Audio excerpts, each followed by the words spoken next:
प्रधानमंत्री नरेंद्र मोदी ने नवरात्रि के पहले दिन जीएसटी में बड़ी कटौती का ऐलान करके देशवासियों को राहत का संदेश दिया और इसके साथ ही भविष्य में और अधिक टैक्स में कमी का संकेत भी दिया।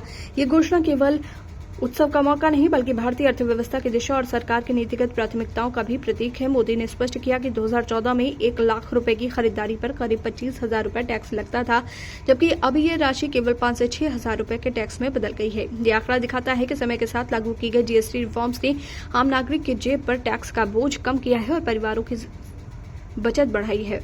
प्रधानमंत्री ने उदाहरण के तौर पर रोजमर्रा के वस्त्र और दैनिक उपयोग के सामान की कीमतों में हुई गिरावट को बताया, जैसे कि 1,000 रुपए की शर्ट पर टैक्स पहले 117 रुपए था, जो 2017 में घटकर 50 और अब केवल 35 रुपए रह गया है। इसी तरह टूथपेस्ट, तेल, शैम्पू जैसी रोजमर्रा की वस्तुएं 2014 में 31 रुपए टैक्स के साथ आती थी, 2017 में घटकर 18 और अब 105 रुपए के सामान पर सिर्फ 5% जीएसटी देना होता है।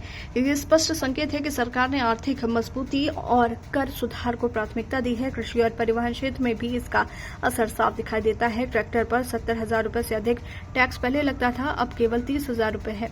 3 व्हीलर और मोटरसाइकिल के टैक्स में भी उल्लेखनीय कमी आई है, जिससे गरीब और मध्यम वर्ग को सीधा लाभ हुआ है। पीएम मोदी ने उसे जीएसटी बचत उत्सव करार दिया और कहा कि ये सिलसिला आगे भी जारी रहेगा। जैसे जैसे अर्थव्यवस्था मजबूत होगी, टैक्स का बोझ और कम होता जाएगा। समीक्षात्मक दृष्टि से देखा जाए तो ये घोषणाएं न केवल आम जनता को आर्थिक राहत देती हैं, बल्कि राजनीतिक संदेश भी स्पष्ट करती हैं। पीएम मोदी ने कांग्रेस और अन्य विपक्षी दलों पर जोरदार हमला करते हुए कहा कि 2014 से पहले आम नागरिक टैक्स और महंगाई के बोझ तले दबा होता था और कांग्रेस सरकार की नाकामियों के कारण देशवासी झूठ और भ्रम का शिकार होते रहते थे। इसके विपरीत वर्तमान सरकार ने न केवल जीएसटी में कटौती की है बल्कि इनकम टैक्स छूट को भी बढ़ाया है, जिससे लोगों की बचत में भारी वृद्धि हुई है। आर्थिक विश्लेषकों के दृष्टिकोण से ये कदम अर्थव्यवस्था को गति देने, उपभोग को बढ़ाने और मध्यम वर्ग की क्रय शक्ति बढ़ाने की रणनीति का हिस्सा माना जा सकता है। हालांकि आलोचक ये भी तर्क देंगे कि टैक्स कटौती के दीर्घकालिक प्रभावों, बजट घाटे, सामाजिक विकास पर इसका असर को भी ध्यान में रखना होगा।